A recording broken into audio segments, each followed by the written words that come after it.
ፓርት 6 እና እዛ በደህንነት የተተለተለ እናትህን ቆርቆሮ ስፋ ቦስፌ ከተሰፋልህ።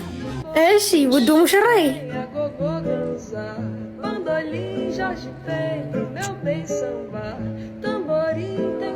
አባትሽ ብዙ ያረፍዳሉ እንዴ?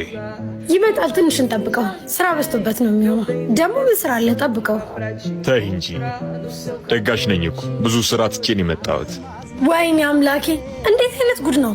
እናንተ ሰፈር ማርቆራጩም እንጨት ፈላጩ ሙሽራው ነው እንዴ? የሰፈራችሁ ሰው ለመብል ካልሆነ ለስራ አይተባበርም? የታባሽ የምታውቂውን የሰፈሬን ሰው ነው በዚህ ቁራጭ ምላስሽ የምታወጪ የምታወርጂ። አባዬ ድረስ ይኸውልሽ ይሄን የተተለተለ አፍሽን አንድ ቀን በወስፌ ይሰፋልሽና ሂድና እዛ በደህንነት የተተለተለ እናትህን ቆርቆሮ ስፋ በወስፌ ከተሰፋልህ።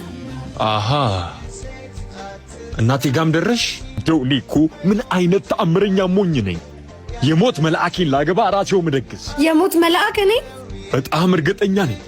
አንቺን ያገባውባት ሌት ሳትነጋ ተቃጥዬ ፍግም እንደምል። አለማግባት ነው። ማን አስገደደህ ታዲያ? አዎ አሁንማ እስኪ እንደዛ እያሰብኩ ነው። አንቺን ላለማግባት አስቤያለሁ። ፈጣሪ ካለ። ፈጣሪማ እንደዚህ አይልም። አንተ እኮ የምታመራው ነገር አለ። ሀራን እየቀለድኩ ነው። ለአፈግምም አፍንጫ ድፍን ያዝለታል ይባላል። እንግዲህ ለሞት መልአኳም ምስኪን ሟች እንዲያዝላት ትጸልይላታል።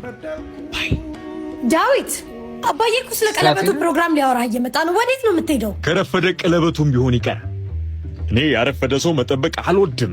እሺ ነገ እመጣለሁ። ለማንኛውም የሆነች ወረቀት ይዤ። ይሄ ሰውዬ እኮ የሚያወራው ሁሉ አይገባኝም። ምንድን ነው የሚለው? አሬ መቼም